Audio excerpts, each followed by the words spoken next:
Hello friends, आपका मेरे channel NCERT axis पे स्वागत है। आज हम शुरू करेंगे chapter number 1 crop production and management. चीज़ों को हम विस्तार से पढ़ेंगे।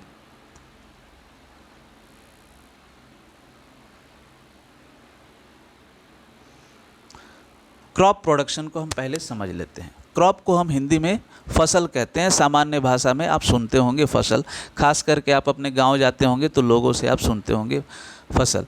प्रोडक्शन और उसका उत्पादन, फसल का उत्पादन को हम क्रॉप प्रोडक्शन कहते हैं।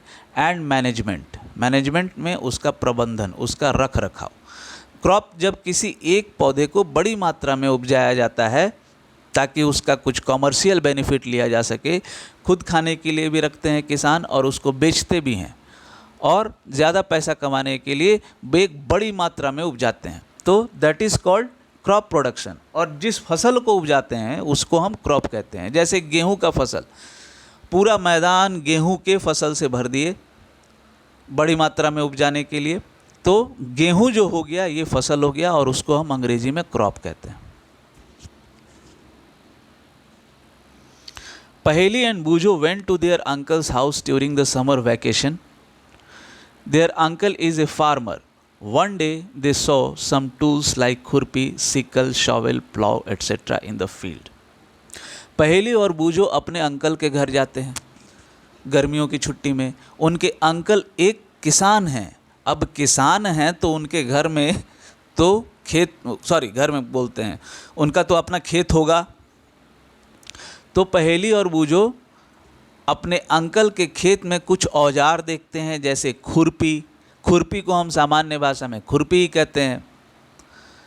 सिक्कल, सिक्कल को हम हसुआ कहते हैं। हसुआ को लोग धान की कटाई के लिए इस्तेमाल करते हैं, लोग फसल की कटाई के लिए उसका इस्तेमाल करते हैं। शॉवेल को हम हिंदी में बेलचा कहते हैं। बेलचा आगे से उसका मुंह चौड़ा होता है और उससे मिट्टी एक जगह से उठा करके दूसरे जगह रखते हैं।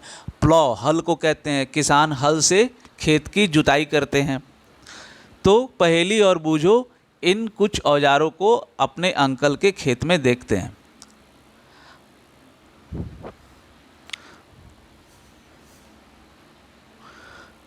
I want to know where and how we use these tools.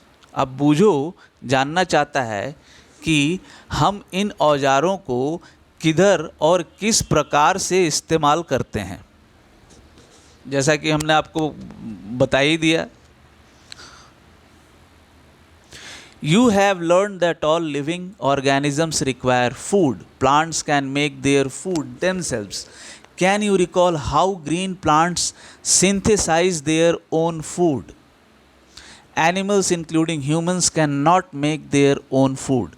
So where do animals get their food from? इस पैराग्राफ का मतलब है कि आप पहले पढ़ चुके हैं कि जितने भी जीव हैं उन्हें भोजन की आवश्यकता है। पौधे अपना भोजन खुद तैयार कर लेते हैं। आपको याद होगा कि ग्रीन प्लांट्स किस प्रकार से फोटोसिंथेसिस की प्रक्रिया से अपना भोजन खुद से बना लेते हैं। जानवर और मनुष्य अपना भोजन खुद से नहीं बना पाते पौधों की तरह। तो सवाल ये है कि जानवरों को उनका भोजन कहाँ से उपलब्ध होता है। But first of all, why do we have to eat food? You already know that energy from the food is utilized by organisms for carrying out their various body functions such as digestion, respiration and excretion. We get our food from plants or animals or both. यहाँ पे प्रश्न है, यहाँ पे है कि सर्वप्रथम हमें भोजन ग्रहण करने की आवश्यकता क्यों है। आप जानते हैं कि जो भोजन से प्राप्त हुआ एनर्जी होता है उसको जीव बहुत सारे बॉडी फंक्शंस को चलाने के लिए इस्तेमाल करते हैं। यहाँ कुछ बॉडी फंक्शंस का उदाहरण दिया हुआ है, जैसे डाइजेशन, पाचन की क्रिया, रेस्पिरेशन, श्वसन की क्रिया। श्वसन की क्रिया में सांस लेना देना, मतलब ऑक्सीजन लेना और कार्बन डाइऑक्साइड छोड़ना। एंड एक्सक्रेशन, एक्सक्रेशन में जीव अपने अंदर का अनडाइजेस्टेड फूड बाहर निकाल देता है। तो ये सभी कुछ बॉडी फंक्शंस है जिसको चलाने के लिए जीव को एनर्जी की आवश्यकता होती है और वो एनर्जी उसको भोजन से प्राप्त होता है। वी गेट आवर फूड, हमें हमारा खाना कहाँ से मिलता है? तो पौधों से मिलता है या फिर जानवरों से मिलता है या फिर दोनों से मिलता है। कुछ जीव आपको पौधे खाने वाले मिलेंगे, वो केवल पौधे खाते हैं। कुछ जैसे हिरन हो गया, गाय हो गया, ये सभी हार्बीवोर्स है। कुछ जीव कार्निवोर्स जैसे केवल मांस खाते हैं और कुछ जीव दोनों ही खाते हैं। तो इसलिए यहाँ पे कहा गया है कि जानवरों को भोजन कहाँ से उपलब्ध होता है? तो या तो पौधों से होता है, या तो जानवरों से होता है, या तो दोनों से होता है।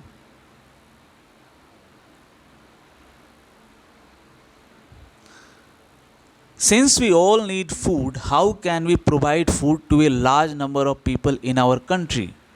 अब चूंकि हम सभी को भोजन चाहिए, इतनी बड़ी आबादी है, तो इतनी बड़ी आबादी को भोजन कैसे उपलब्ध कराया जाए? यहाँ पे बूझो पूछ रहा है। फिर पहेली इसका जवाब दे रही है, food has to be produced on a large scale, भोजन को बड़ी मात्रा में भोजन की उत्पादन करने की आवश्यकता है। उसके बाद है, in order to provide food for a large population, regular production, proper management and distribution is necessary. अब इतनी बड़ी आबादी को भोजन उपलब्ध कराने के लिए रेगुलर प्रोडक्शन मतलब समय समय पे उत्पादन होते रहना चाहिए, फसल का उत्पादन होते रहना चाहिए। उसके बाद प्रॉपर मैनेजमेंट एंड डिस्ट्रीब्यूशन है, जो जिस फसल का उत्पादन हो गया है उनका प्रॉपर तरीके से रख रखाव और उसके बाद उनका वितरण सही तरीके से होना चाहिए, ताकि हर जगह पे सभी लोगों को भोजन उपलब्ध हो जाए। ऐसा ना हो कि किसी के पास बहुत ज़्यादा भोजन है, ज़रूरत से ज़्यादा भोजन है, तो किसी के पास कोई बिना भोजन के भूखे मर रहा है। अब उसके बाद है एग्रीकल्चरल प्रैक्टिसेस। लोगों ने खेती करना कब शुरू किया? कृषि कब शुरू हुआ? कृषि करना लोगों ने कब शुरू किया? किस प्रकार कृषि शुरू हुआ? ये हम इस पैराग्राफ में पढ़ेंगे। Till 10,000 BCE, people were nomadic. They were wandering in groups from place to place in search of food and shelter. They ate raw fruits and vegetables and started hunting animals for food. Later, they could cultivate land and produce rice, wheat, and other food crops. Thus was born agriculture. अभी देखिए कि हम agriculture के बारे में हम लोग पढ़ेंगे अगले क्लासेस में कि एग्रीकल्चर में सब चीज़ आ जाता है। तो एग्रीकल्चर यहाँ से कैसे शुरू हुआ? 10,000 BCE तक लोग घुमंतु हुआ करते थे। लोग एक जगह से दूसरी जगह भोजन और आवास की तलाश में एक जगह से दूसरी जगह झुंड में जाया करते थे, ग्रुप में जाया करते थे। वो लोग कच्चे फल खाया करते थे, कच्ची सब्जियां खाया करते थे। उसके बाद उन लोगों ने जानवरों का शिकार करना शुरू किया। उसके बाद उन्होंने खेती शुरू किया और उसके बाद चावल उपजाया, फिर गेहूँ उपजाया और फिर दूसरे फसल उपजाए और फिर एग्रीकल्चर आया। एग्रीकल्चर में आपको केवल फसल उपजाना ही नहीं आता है, अगर कोई मछली पालन कर रहा है तो वो भी एग्रीकल्चर में आ गया। अगर कोई सिल्क वॉर्म से सिल्क निकाल रहा है तो वो भी एग्रीकल्चर में आ गया।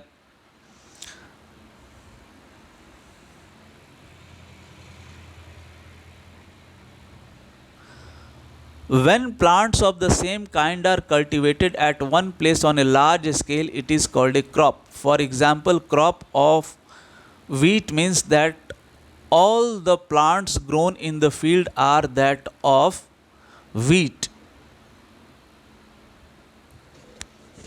जब एक ही तरह के पौधों को एक ही जगह पे बड़ी मात्रा में उनका उत्पादन किया जाता है तो हम उसी को क्रॉप कहते हैं। क्रॉप को हम हिंदी में फसल कहते हैं। यहाँ पे उदाहरण दिया गया है गेहूं का। तो गेहूं का फसल का मतलब है कि एक ही खेत में सारे फसल मतलब सारे पौधे केवल एक गेहूं के ही हैं और दूसरा कोई पौधा नहीं है। You already know that crops are of different types like cereals, vegetables and fruits. These can be classified on the basis of the season in which they grow. आप जानते हैं कि फसल अलग अलग प्रकार के होते हैं। सीरियल्स को हम हिंदी में अन्न कहते हैं। अन्न में वीट आ गया, राइस आ गया, तो ये सभी अन्न में आ गया। आपको सीरियल्स इस ग्रुप में आ गया। वेजिटेबल्स, सब्जियां, फल, तो इन सभी को, हाँ, these can be classified on the basis off season in which they grow. तो इन, अब अलग अलग प्रकार के फसल हैं, इनका वर्गीकरण किया गया है और इनका वर्गीकरण जिस सीजन में ये उपजाए जाते हैं उस सीजन के आधार पे इनका वर्गीकरण किया गया है। India is a vast country, भारत एक विशाल देश है। The climatic conditions like temperature, humidity and rainfall vary from one region to another. The climatic condition, ये देखिए, ये सभी टेम्परेचर हो गया, ह्यूमिडिटी हो गया, रेनफॉल हो गया, ये सभी कुछ क्लाइमेटिक कंडीशंस है, मतलब जलवायु की परिस्थिति है। जैसे कहीं पे तापमान ज़्यादा है तो कहीं पे तापमान कम है, कहीं पे ह्यूमिडिटी का हवा में वाटर वेपर का कितना मात्रा है, दैट इज़ कॉल्ड ह्यूमिडिटी। तो कहीं पे ह्यूमिडिटी ज़्यादा है तो कहीं पे ह्यूमिडिटी कम है, तो ये सब क्लाइमेटिक कंडीशंस है। कहीं पे वर्षा ज़्यादा है तो कहीं पे वर्षा कम है। तो ये हमारा देश विशाल है, तो हमारे इस देश में ये जो जलवायु की जो अलग अलग परिस्थितियां हैं ये वैरी करती हैं। Accordingly, there is a rich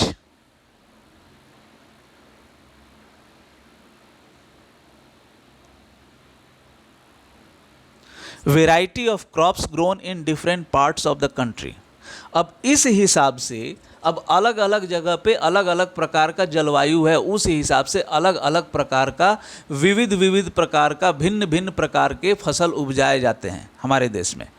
despite this diversity two broad cropping patterns can be identified, these are. अब इतनी विविधता के बावजूद दो प्रकार के, हाँ, इतनी विविधता के बावजूद फसल को दो वर्गों में बांटा गया है।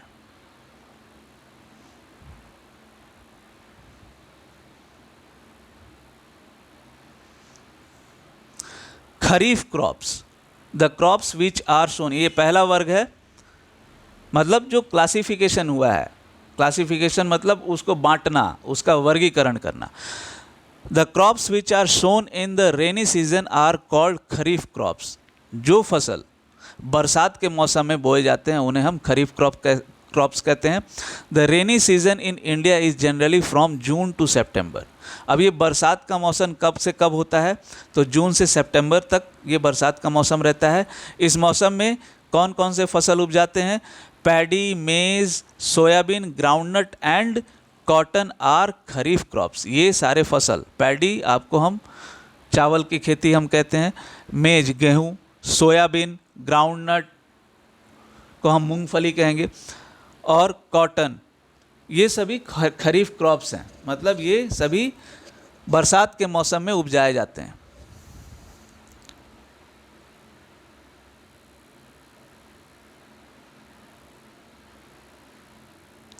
इनका बुआई होता है जून में बुआई होता है और फिर सितंबर में इसका कटाई होता है। इन फसल का सितंबर अक्टूबर आप इसमें ये कटाई होता है और मई जून के करीब में इसका बुआई होता है। अब उसके बाद है rabi crops.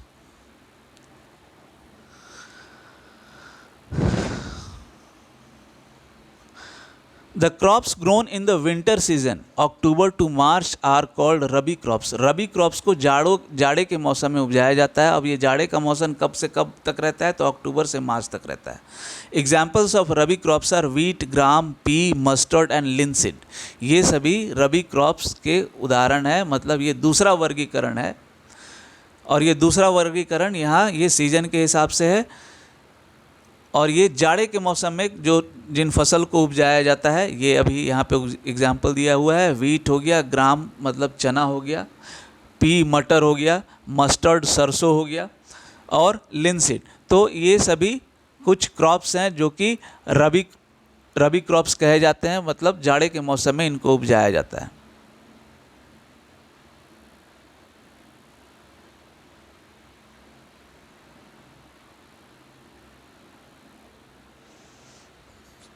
Basic practices of crop production.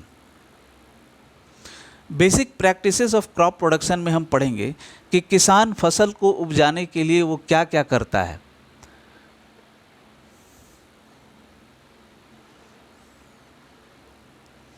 Y paddy can not be grown in the winter season. जाड़े के मौसम में पैडी को क्यों नहीं उगाया जा सकता है। पैडी मतलब चावल की खेती जाड़े के मौसम में क्यों नहीं किया जा सकता है, क्योंकि इसके लिए बहुत पानी की आवश्यकता होती है और इसीलिए इसको बरसात में उगाया जाता है।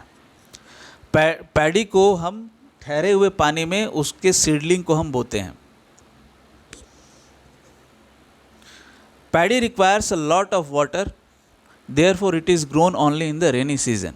पैडी को बहुत ज़्यादा पानी चाहिए, इसलिए इसको बरसात के मौसम में उगाया जाता है। Cultivation of crops involve several activities undertaken by farmers over a period of time.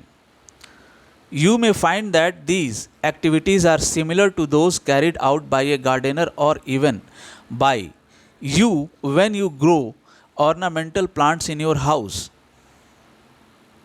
देखो, फसल को उगाने के लिए बहुत सारी चीज़ें एक किसान करता है एक समय तक। अब आप इन एक्टिविटीज़ को, ये किस प्रकार की एक्टिविटीज़ हैं, ये उसी प्रकार की एक्टिविटीज़ हैं जैसे कि आपके घर में, आपके बागान में आपका गार्डनर जिस तरह से काम करता है। जो ऑर्नामेंटल प्लांट्स हैं, जैसे कि कुछ सुंदर दिखने वाले फूल हैं, उनको उपजाने के लिए जो प्रैक्टिसेस जो आपके बागान में जो गार्डनर करता है, वही सेम काम किसान भी फसल को उगाने के लिए करता है। तो कुछ ऐसे आधारभूत चीज़ें हैं जिनको कि किसान करता है, वो हम इसमें पढ़ेंगे। These activities are tasks or are referred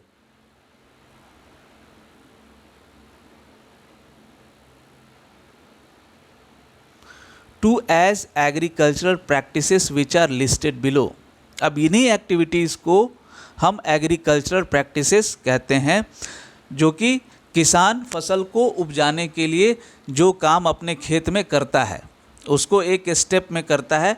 step by step वो एक एक काम को करता है। पहले मिट्टी को तैयार करता है, फिर बुआई करता है, फिर उसमें खाद देता है, फिर उसकी सिंचाई करता है, फिर उसमें से जो अनवांटेड वीड्स हैं, जो अनवांटेड प्लांट्स हैं, उनको हटाता है। और फसल उग जाता है तो फिर उसकी कटाई करता है और फिर उसका स्टोरेज करता है। तो ये कुछ बेसिक प्रैक्टिसेस हैं जो कि सभी किसान करते हैं, वो हम इसमें पढ़ेंगे वन बाय वन। तो पहला क्या है, प्रिपरेशन ऑफ सॉइल। इसमें किसान पहला स्टेप क्या है, वो पहले मिट्टी तैयार करता है। मिट्टी तैयार करेगा तब उसके लिए वो मिट्टी उस प्रकार का बनेगा जिसमें कि बीज सही तरीके से उपज जाए। उसके बाद मिट्टी तैयार होने के बाद सोइंग, बीज को बोने का काम करता है। तीसरा काम है एडिंग मैन्योर एंड फर्टिलाइजर्स। उसके बाद वो उसमें खाद देता है और फर्टिलाइज़र उसमें देता है। इरिगेशन, सिंचाई, protecting from weeds, harvesting, storage, ये सभी हम एक एक करके हम यहाँ पे पढ़ेंगे। Preparation of soil.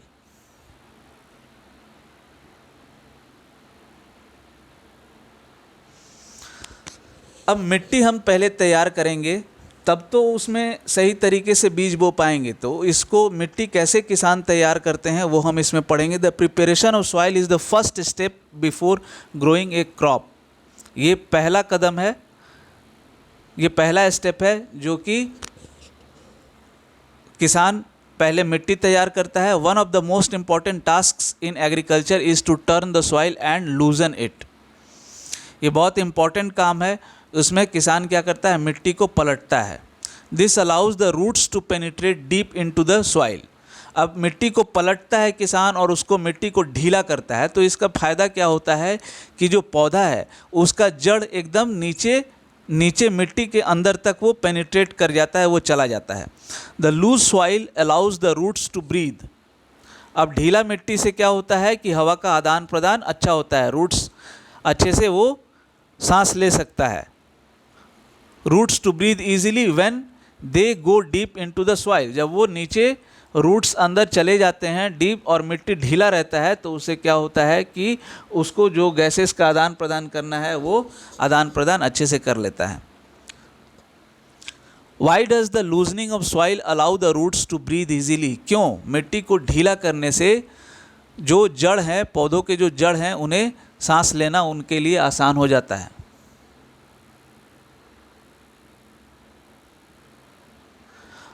The loosened soil helps in the growth of earthworms and microbes present in the soil.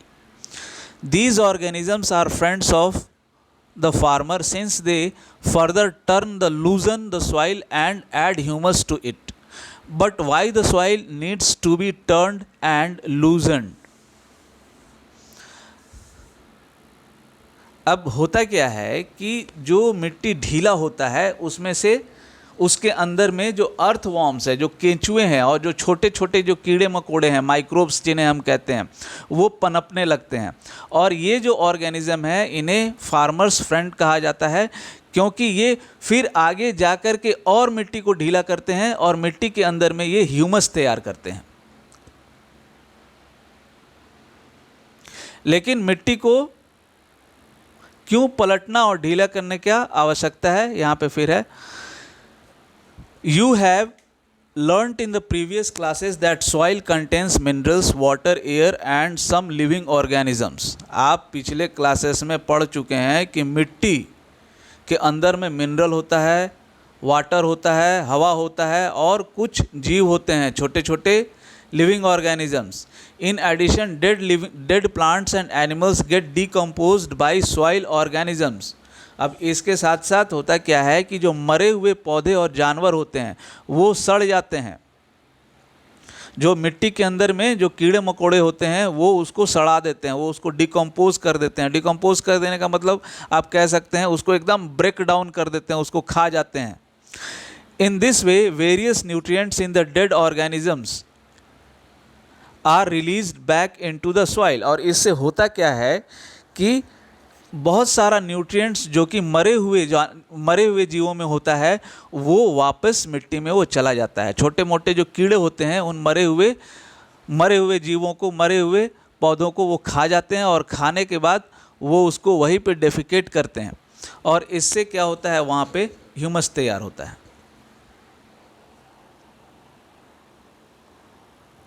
These nutrients are again absorbed by plants. और फिर जब न्यूट्रिएंट्स तैयार हो जाता है, जो पोषक तत्व तैयार हो जाता है, तो फिर ये पोषक तत्व मिट्टी से पौधा अपने तरीके से वो ले लेता है।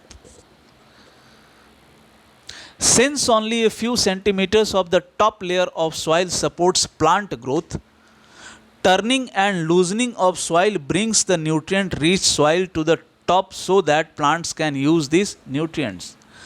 अब जो प्लांट्स का जो ग्रोथ होता है वो केवल ऊपर के ही फ्यू सेंटीमीटर्स तक, मतलब मिट्टी का जो ज़मीन का जो ऊपर का जो सतह है उससे फ्यू सेंटीमीटर नीचे तक ही प्लांट का ग्रोथ सपोर्ट होता है। तो इससे क्या होता है कि मिट्टी को पलटने से जो न्यूट्रिएंट वाला जो मिट्टी है वो ऊपर चला आता है, जिसको कि पौधे आसानी से इस्तेमाल कर लेते हैं। 10 turning and loosening of soil is very important for cultivation of crops. इसलिए टर्निंग एंड लूजनिंग, मिट्टी को पलटना और मिट्टी को ढीला करना, ये एक महत्वपूर्ण प्रक्रिया है किसी भी फसल के उत्पादन में या फिर फसलों के उत्पादन में। The process of loosening and turning of the soil is called tiling और प्लॉइंग। ये जो प्रक्रिया है जिसमें कि मिट्टी को पलटा जाता है और उसको ढीला किया जाता है, उसको हम कहते हैं टाइलिंग या फिर प्लॉइंग। हिंदी में हम इसी को हम खेती कहते हैं, जुताई। This is done by using a plough. Ploughs are made of wood और iron. If the soil is very dry it may need watering before ploughing. The ploughed field may have big clumps of soil called crumbs. It is necessary to break these crumbs. अभी क्या होता है कि ये जो मिट्टी की जो जुताई है, प्लॉइंग, इसको करने के लिए कुछ औजार का इस्तेमाल किया जाता है, उस औजार को हम कहते हैं प्लाव, हल। हल से किसान मिट्टी की जुताई करता है। और हल कैसे बना होता है? लोहे का, और लोहे का बना होता है या फिर लकड़ी का बना होता है। अगर मिट्टी बहुत सूखा होता है तो उसको पहले, उसके ऊपर पहले पानी दिया जाता है। अब जिस मिट्टी की जुताई हो जाती है उसके अंदर में मिट्टी का बड़ा बड़ा ढेला होता है, अब उसको तोड़ना जरूरी होता है।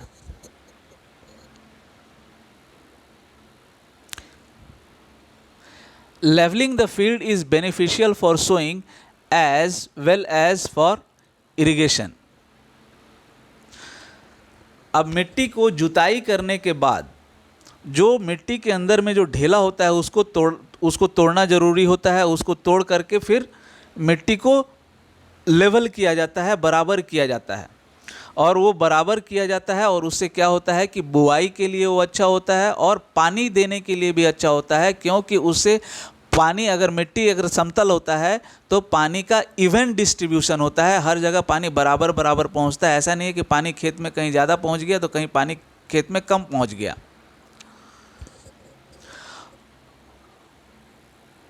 और बीज बोने के लिए भी इसलिए सही होता है क्योंकि आपको एक प्रॉपर डेप्थ का अंदाज मिलेगा। अगर मिट्टी समतल है तो बीज सही तरीके से उगेगा। Sometimes manure is added to the soil before tilling. This helps in proper mixing of manure with soil. The soil is moistened before sowing.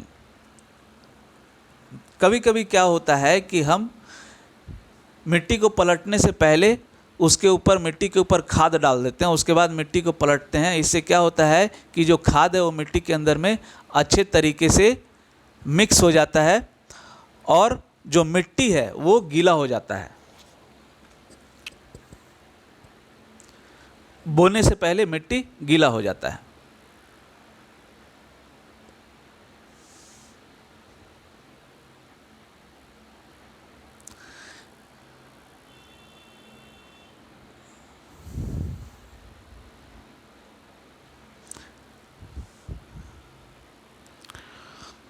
Agricultural implements. कृषि में प्रयोग में आने वाले कुछ औजार हैं, उन औजारों के बारे में हम पढ़ेंगे। Agricultural implements. Before sowing the seeds it is necessary to break soil clumps to get better yield. बीजों को बोने से पहले ये जो सॉइल क्लम्प्स है, मिट्टी का ढेला, इसको तोड़ना ज़रूरी होता है ताकि उपज सही हो, उपज ज़्यादा हो। This is done with the help of various tools. The main tools used for this purpose are plough, hoe and cultivator. अब ये काम करने के लिए, मिट्टी के ढेलों को तोड़ने के लिए बहुत सारे औजार काम में लाए जाते हैं, जैसे कि हल हो गया, हो हम कुदाल को कहते हैं, एंड कल्टीवेटर। तो ये सभी कुछ औजार हैं जिनको हम लोग इस्तेमाल करते हैं मिट्टी के ढेलों को तोड़ने के लिए। तो पहला है plough.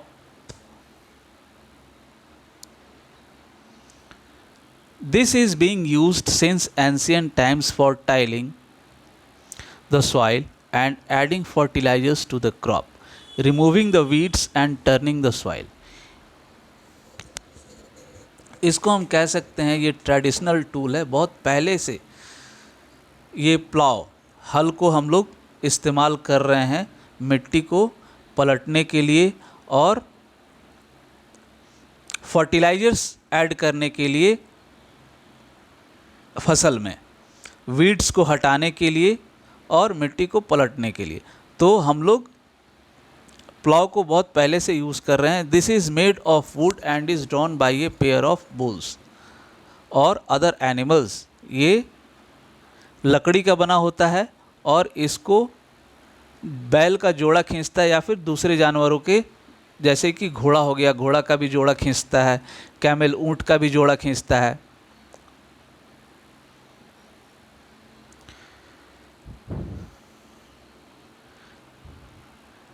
It contains a strong triangular iron strip called plowshare.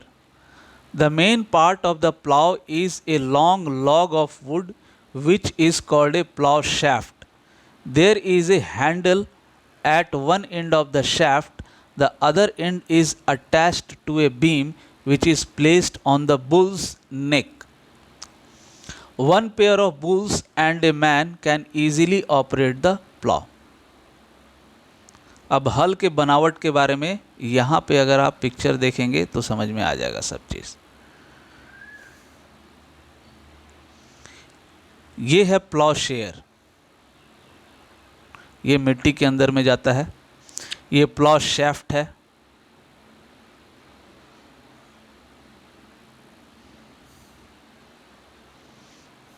आप बीम यहाँ पे है, ये उसके कंधे पे रहता है, बैल के कंधे पे। यहाँ पे आप देखिए, यहाँ से बीम आपको समझ में आएगा। ये है बीम, ये जो कि बैल के कंधे पे रहता है। तो ये हल का बनावट है, ये बहुत पहले से हम लोग इस्तेमाल कर रहे हैं।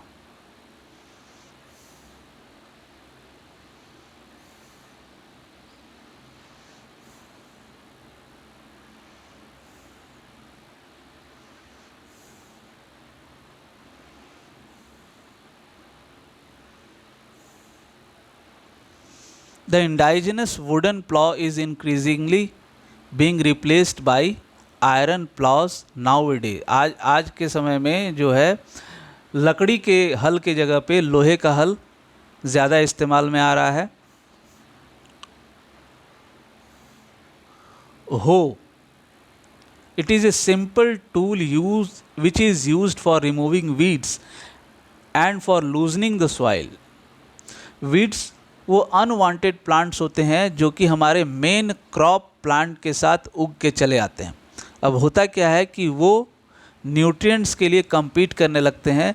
जो मेन क्रॉप के लिए जो न्यूट्रिएंट उपलब्ध होता है वो मिट्टी के अंदर में, उसमें से वो भी लेने लगते हैं, जिसके कारण फसल का उत्पादन खराब हो जाता है। इसलिए उनको हम वीड्स कहते हैं, वो अनवांटेड प्लांट्स को, और उनको हटाना ज़रूरी होता है। और उनको हटाने के लिए ये सिंपल टूल है जिसको हम हो कहते हैं, हिंदी में हम कुदाल कहते हैं, इसका इस्तेमाल किया जाता है। और इसको मिट्टी को ढीला करने के लिए भी इस्तेमाल किया जाता है। हम सामान्य भाषा में हम लोग बोलते हैं मिट्टी कोड़ने के लिए। It has a long rod of wood और iron.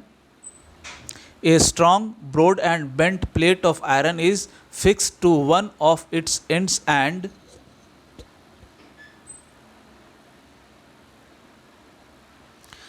works like a blade. It is pulled by animals. यहाँ पे देखिए आप, अच्छा सा दिया हुआ है। ये प्लेट है, ये मिट्टी के अंदर में जाता है या फिर इससे कटाई करते हैं, जो वीड्स को हम लोग निकालते हैं मिट्टी से। ये ग्रिप है, इसको पकड़ा जाता है, हैंडल है। ये बीम है, इसको ये जानवर के अंदर में रहता है, जानवर के ऊपर रहता है। जो भी आप जैसे कि बैल से खींचिए, चाहे घोड़े से खींचिए या फिर ऊँट से खींचिए, जिसको भी इस्तेमाल करते हैं, यहाँ एक पैर उस जानवर का रहेगा और वो इसको खींचेगा। ये हैंडल है, इस ग्रिप से पकड़ा जाता है। तो ये है आपका हो। ये है कल्टीवेटर। कल्टीवेटर ट्रैक्टर ड्रिवन होता है, इसको ट्रैक्टर खींचता है। Nowadays प्लाइंग is done bye tractor driven cultivator. The use of cultivator saves labour and time. जो ट्रैक्टर से जो हम लोग कल्टीवेटर यूज़ करते हैं, ये कम समय में ज़्यादा काम कर देता है और इससे आपका मेहनत भी बचेगा और समय भी बचता है। सोइंग, उसके बाद का जो काम है, नेक्स्ट स्टेप उसके बाद जो है सोइंग, बीज को बोते हैं किसान। Sowing is an important part of crop production. ये एक महत्वपूर्ण काम है क्रॉप प्रोडक्शन में। अगर बीज को बोएंगे ही नहीं तो फिर फसल उपजेगा नहीं। Before sowing, good quality, clean and healthy seeds of a good variety are selected. Farmers prefer to use seeds which have high yield. अब बुआई से पहले किसान क्या करते हैं, अच्छे अच्छे बीजों को चुन लेते हैं। अब क्या है कि अगर बीज अच्छे नहीं होंगे तो फिर क्या है, वो जगह लेंगे खेत में और फिर आपका पूरा सीजन निकल जाएगा, उत्पादन कम होगा। इसीलिए पहले ही फार्मर्स क्या करते हैं, अच्छे बीजों को वो चुन लेते हैं।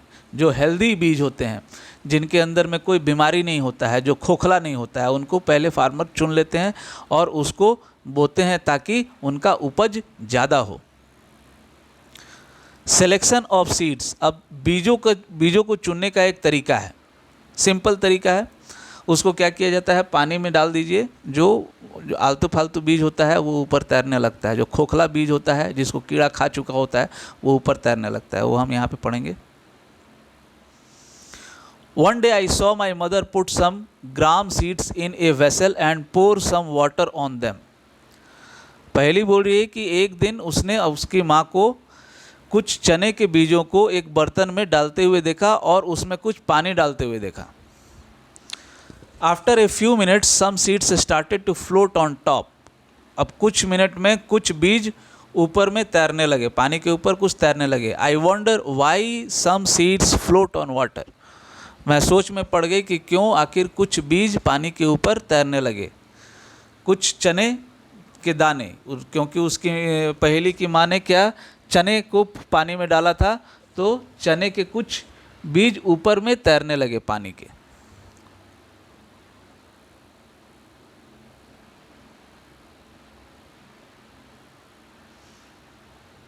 Activity 1.1, take a beaker and fill half of it with water. एक बीकर लीजिए और उसको आधा पानी से भर दीजिए। Put a handful of wheat seeds and stir well. कुछ गेहूं के बीज ले लीजिए और उसको अच्छे से हिलाइए और वेट फॉर सम टाइम, उसके बाद कुछ समय तक इंतज़ार कीजिए। उसमें आप पाएंगे कि जो कुछ बीज है ऊपर तैरने लगेगा, जो बीमार बीज होगा वो ऊपर तैरने लगेगा। Are there seeds which float on water, क्या कुछ बीज पानी के ऊपर तैर रहे हैं? वुड दोज बी लाइटर और heavier than those which sink. जो बीज ऊपर तैर रहे हैं, वो जो बीज नीचे पानी के अंदर में जो डूबे हुए हैं वो उनसे भारी हैं या उनसे हल्का है? Why would they B lighter, वो हल्का क्यों है? Damaged seeds become hollow and are thus lighter, therefore they float on water. जो डैमेज्ड सीट हैं वो हॉलो मतलब खोखले हो जाते हैं और इसलिए वो हल्का हो जाते हैं और इसलिए वो पानी के ऊपर तैरने लगते हैं। This is a good method for separating good healthy seeds from the damaged ones. ये एक अच्छा तरीका है जिससे कि हम अच्छे बीज को खराब बीजों से अलग कर सकते हैं। Before sowing, one of the important tasks is to know about the tools used for sowing seeds. अब बुआई से पहले हम लोगों को ऐसे कुछ औजार के बारे में जान लेना चाहिए जिन औजारों को इस्तेमाल करके बुआई किया जाता है।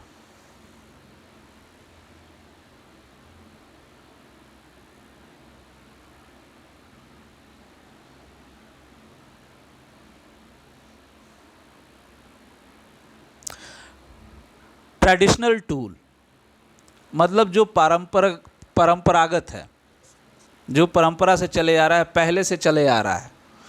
The tool use traditionally for sowing seeds is shaped like a funnel. The seeds are filled into the funnel, passed down through 2 or 3 pipes having sharp ends.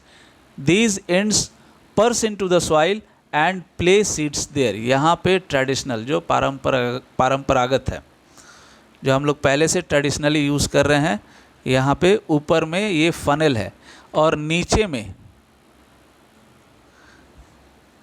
आपको पाइप से निकला हुआ 2-3 शार्प एंड है। अब ऊपर में बीज डालने से नीचे में अपने आप वो अपनी गहराई में वो चले जाता है। ये ट्रेडिशनल टूल है।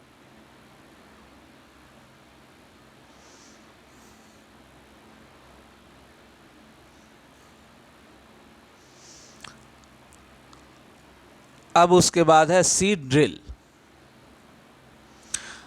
Nowadays the seed drill in figure 1.2 is used for sowing with the help of tractors. अब आज के समय हम लोग क्या यूज़ करते हैं? सीड ड्रिल यूज़ करते हैं और सीड ड्रिल ट्रैक्टर से चलता है। This shows the seeds uniformly at equal distance and depth. Seed drill क्या करता है कि बीज को बराबर की दूरी पे और बराबर की गहराई में उसको बोता है। जितनी गहराई की आवश्यकता है उतनी गहराई पे बीजों को ये सीड ड्रिल बोता है। It ensures that seeds get covered by soil after sowing. अब सीड ड्रिल का बेनिफिट ये भी है कि बुआई के बाद ये मिट्टी को ढक भी देता है, मिट्टी से बीज को ढक भी देता है। This protects seeds from being eaten by birds. अब मिट्टी से ढक जाने के बाद बीज सुरक्षित हो जाता है, क्योंकि मिट्टी से बीज ओपन नहीं रहता है, खुला नहीं रहता है बीज, और जिससे कि चिड़िया उसको नहीं खा पाता है। तो इससे क्या होता है कि बीज बर्बादी से बच जाता है। Sowing by using a seed drill saves time and labour. Seed drill को इस्तेमाल करके आपका समय भी बच जाता है और आपका मेहनत भी बच जाता है। और सीड ड्रिल चलता है ट्रैक्टर से। There is a nursery near my school. I found that little plants were kept in small bags. Why are they kept like this?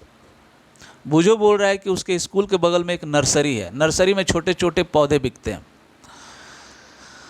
तो वहाँ पे बुजो ने देखा कि कुछ छोटे छोटे पौधे छोटे छोटे बैग्स में रखे हुए हैं। आखिर वो उस तरह से क्यों रखे हुए हैं, बुजो पूछ रहा है।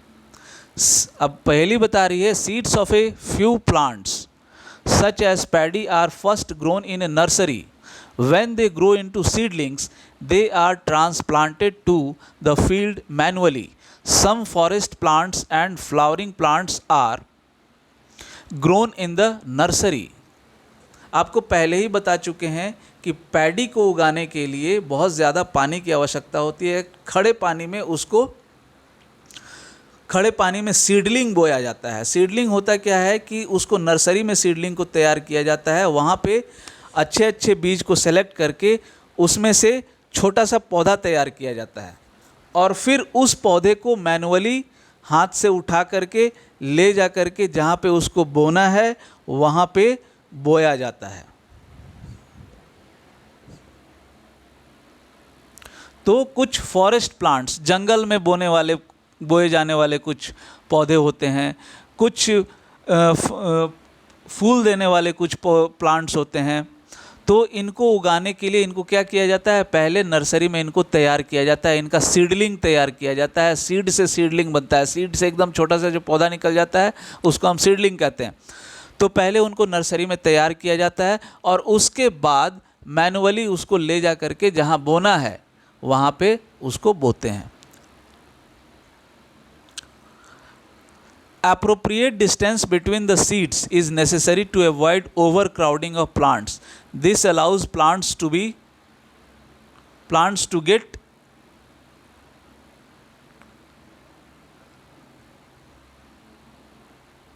sufficient sunlight, nutrients and water from the soil.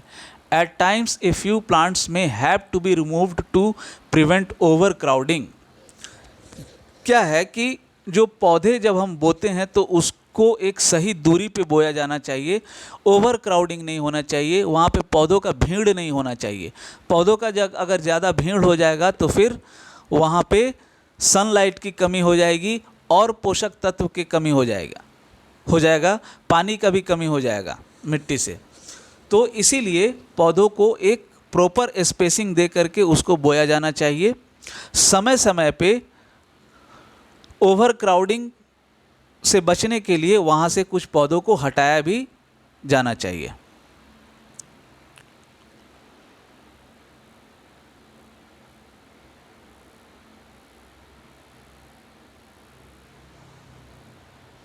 अब उसके बाद का स्टेप है एडिंग मैन्योर एंड फर्टिलाइजर्स। किसान जब बीज बो देता है तो फिर उसके बाद उसमें खाद डालता है। कभी कभी मिट्टी की जुताई से पहले खाद डालता है। फर्टिलाइजर्स केमिकल होते हैं, न्यूट्रिएंट्स स्पेसिफिक होते हैं। मैन्योर आपको जैसे काउडंग मैन्योर हो गया तो ये ऑर्गेनिक होता है।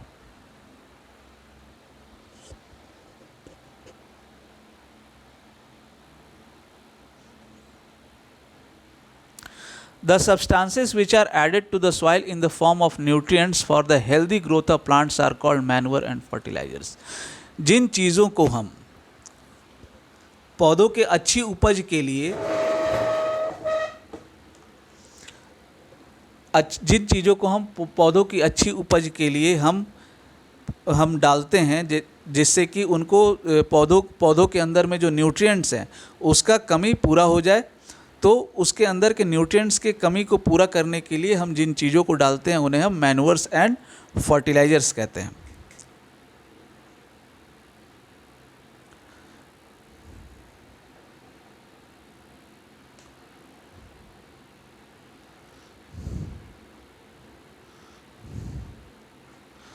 I saw a healthy crop growing in a farm.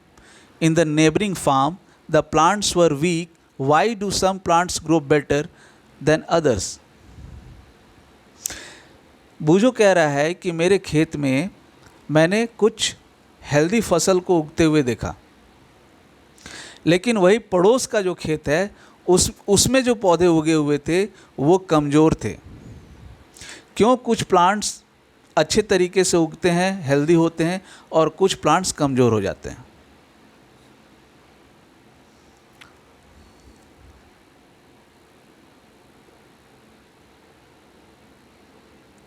Soil supplies mineral nutrients to the crop plants.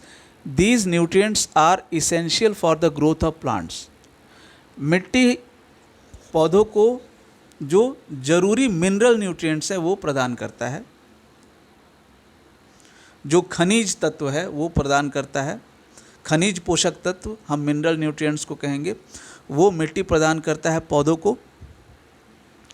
और ये जो न्यूट्रिएंट्स हैं ये पौधों के लिए आवश्यक हैं, ये ज़रूरी हैं। In certain areas farmers grow crop after crop in the same field.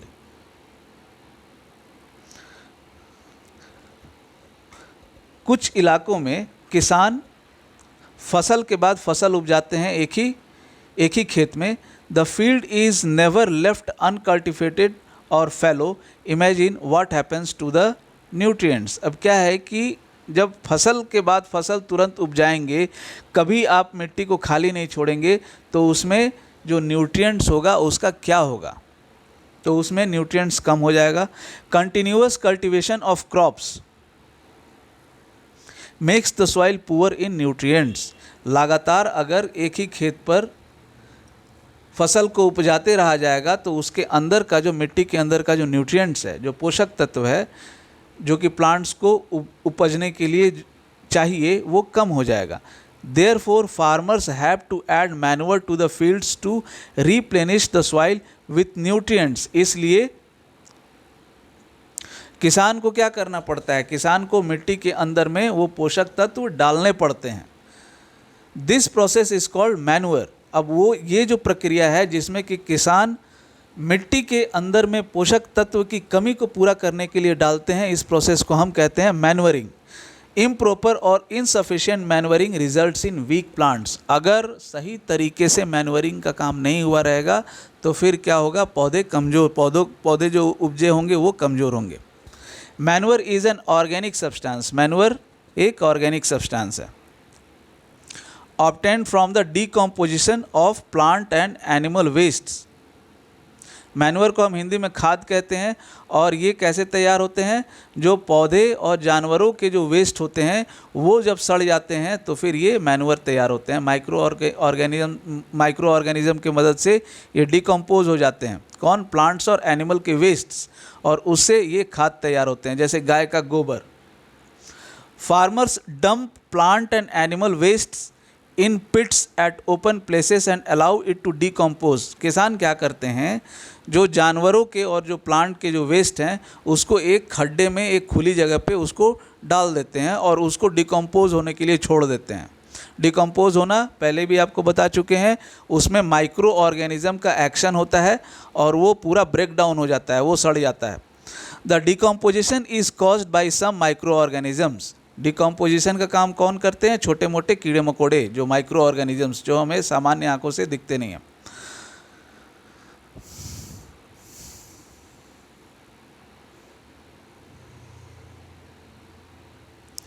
The decomposed matter is used as organic manure अब ये जो डिकम्पोज्ड मैटर है, जो सड़ गया पूरा जो चीज़ है, इसको हम ऑर्गेनिक मैन्योर के रूप में इसको यूज़ करते हैं। You have already learned about vermi composting in class 6। आप क्लास 6 में वर्मी कंपोस्टिंग के बारे में हम पढ़ चुके हैं।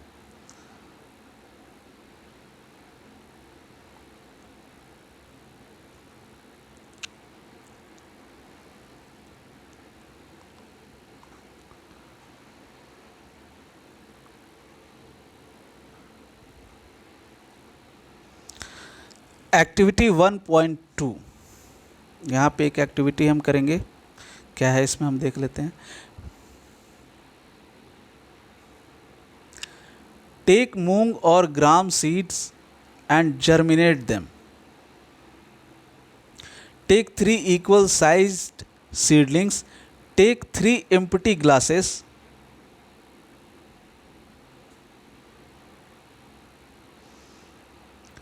Or similar vessels, mark them A, B and C. To glass A, add little amount of soil mixed with a little cow dung manure. In glass B, put the same amount of soil mixed with a little urea. Take the same amount of soil in glass C without adding anything. Now pour the same amount of water in each glass and plant the seedlings in them. Keep them in a safe place and water them daily. After 7 to 10 days observe their growth. हाँ, यहाँ पे इस activity में, ये बहुत simple सा activity है। यहाँ पे आप या तो चने का या फिर मूंग का आप बीज लीजिए, चने का या फिर मूंग के बीजों को आप लीजिए और उसको जर्मिनेट कीजिए और 3 बराबर सीडलिंग बनाइए उसका, और उसको 3 अलग अलग बर्तन में आप उसको यहाँ पे बो दीजिए, जैसा कि यहाँ पे दिख रहा है। 3 बर्तन में आप उसको, अच्छा यहाँ पे ये बोने का काम यहाँ पे हो रहा है।